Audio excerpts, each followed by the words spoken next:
संदीप गोयल जी, waste Bengal से।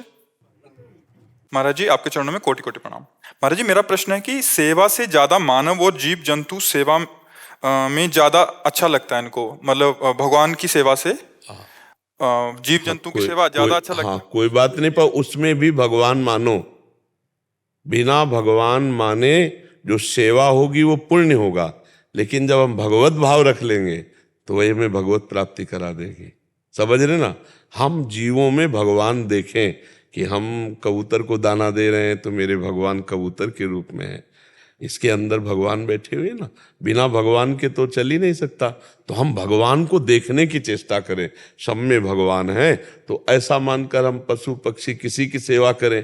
देखो, कुत्ते में भगवान का दर्शन किया नामदेव जी ने। जब रोटी बना रहे थे ठाकुर जी के लिए, तो कुत्ता मुंह में रोटी दबा के भागा। अब वो घी गरम कर रहे थे, इधर उधर कुत्ता रोटी लेके, तो दौड़ते हुए पीछे जा रहे हैं, कह रहे भगवान सूखी रोटी मत खाओ, घी भी तो आपके लिए, चुप रह लो। और एकाग्र होके देखा कि भगवान, तो वहीं विट्ठल भगवान प्रकट हो गए, विट्ठल भगवान प्रकट हो गए।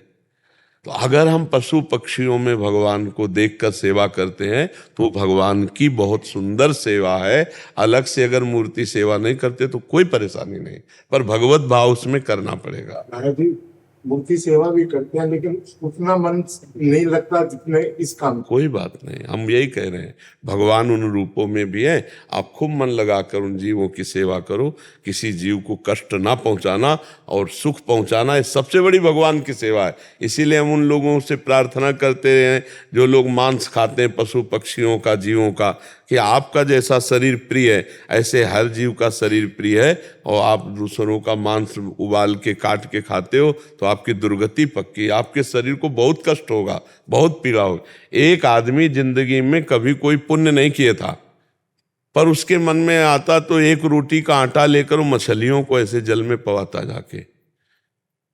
तो जब नरक में जाने के लिए उसकी तैयारी हुई तो देखा गया कि इसका पुण्य क्या है, तो बोले इसने मछलियों को, और मछली का अवतार एक बार भगवान लिए, मत्स्य अवतार लिए ना, मत्स्य अवतार, वो नरक से बच गया। और जब उसको दोबारा मनुष्य बनाया गया तो उसने पशु पक्षी जीव जंतुओं की खूब सेवा करना, कि एक मछली के दाना आटा खवाने से मैं नरक से जाने से बच गया और मुझे पुनः मनुष्य शरीर मिला, अब चांस नहीं खोएंगे। तो ये बहुत बड़ी बात है। जीव जंतुओं की जो हत्या करके शरीर में अपने, ये सब राक्षसी प्रवृत्ति, बड़ी दुर्गति प्राप्त होती है। बहुत भाई लोग छोड़ दिए हैं, और कुछ लोग छोड़ तो दे ही दोगे, शरीर ही छूट जाएगा तुम्हारा तो ये सब, हाँ छूट तो जाएगा, ये सब अभी मान लो तो सदगति हो जाएगी, ना मानोगे तो दुर्गति होगी, छूट तो जाएगा ही, छूटेगा तो है ही। जी बहुत बढ़िया, आपको पशु पक्षियों की सेवा करो। महाराज जी, पशु पक्षी को मारना अपराध होता है कि पाप होता है? देखो, अपराध का तात्पर्य होता है कि जो आज्ञा की गई है उसका उल्लंघन करना, उसे अपराध कहते हैं। जैसे आज्ञा की गई कि गुरुजनों के सामने ऐसा बर्ताव करो, जैसे ऐसा बर्ताव करो, ऐसे शास्त्र आज्ञा की गई कि आप तीर्थों में ऐसे जाओ, धामों में ऐसे जाओ, मंत्र जाप ऐसे करो, ऐसे ऐसे जो विधान बताए गए उनके विपरीत हम जब करते तो अपराध होता है। लेकिन जब हम किसी की हिंसा करते हैं तो वो पाप होता है, वो पाप है। उसी को हम अगर शब्दों में कहते हैं अपराध कर रहा है तो उस मान लो पाप ही कर रहा है। और अगर हम जैसे शास्त्रीय भाषा हमको नहीं समझते और कह रहे हैं पाप है, तो मान लो कि अपराध ही है।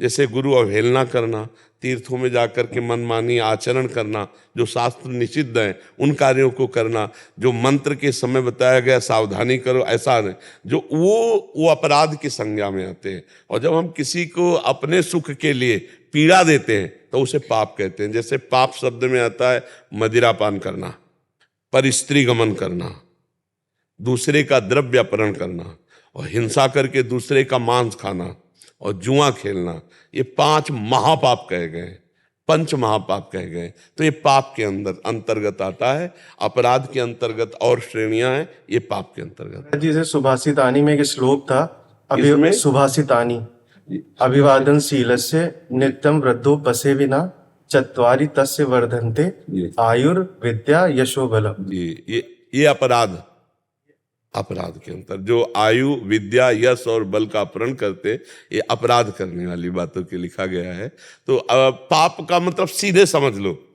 जिससे हम सुख लेने की लालसा से कष्ट देते हैं उसे पाप कहते हैं। और जब हम मनमानी आज्ञा उल्लंघन करते हैं और मनमानी आचरण करने की चेष्टा करते हैं तो अपराध बन जाता है। जो गुरुजनों की आज्ञा को उल्लंघन करना, शास्त्र की आज्ञा को उल्लंघन करना। अब जैसे पूजा का विधान है, यज्ञ का विधान है, दान का विधान है, तीर्थ यातन का विधान है, धर्म का विधान है, इसमें जो हम तो फिर जैसे अब हमारे यहाँ सेवा में अगर त्रुटि होती है, मनमानी करते हो, तो सेवा के 32 अपराध हैं। सेवा में 32 अपराध हैं। धामापराध है, वैष्णव अपराध है, नाम में 10 अपराध नामापराध है। ये सब अपराध के अंतर्गत आते। जिनको आज्ञा की गई कि ऐसे चलो तो आप ऐसे ना चल के मनमानी किए तो अपराध। लेकिन जो सुख की लालसा से शराब पीना, परिस्त्री गमन करना, काट करके जीवों को खाना, जुआ खेलना, छल हिंसा, चोरी करना, ये सब पाप के अंतर्गत आता है। गुरुदेव भगवान, इतने सूक्ष्म अपराध हो जाते हैं, समझ में नहीं आता। जब इसीलिए नाम कीर्तन हर रोज करो। 30 मिनट नाम संकीर्तन करने से नाम संकीर्तनम यस्य सर्व पाप प्रणाशनम, सारे पापों का नाश हो जाता है ना। रोज शाम के 30 मिनट नाम, तो जाने अनजाने में जो वो सब हिसाब किताब बना। लेकिन एक ध्यान रखना, अगर हम जानबूझ करके कि शाम के कीर्तन तो कर ही लेंगे, अभी हम पाप कर लेते हैं, वो नहीं नष्ट होगा, वो भोगना पड़ेगा। अब हमसे चूक हो गई या हमारा दिमाग फेल हो गया, हम शासन में नहीं रख पाए, कोई गलती, वो सब क्षमा हो जाएगा। और एक होता है जानबूझ के उत्साहपूर्वक प्लानिंग के साथ पाप करना, और फिर ये प्लानिंग हमारी है कि शाम के तो नाम कीर्तन कर ही लेंगे, तो वो नामापराध के अंतर्गत आ जाता है, फिर उसे भोगना पड़ता है।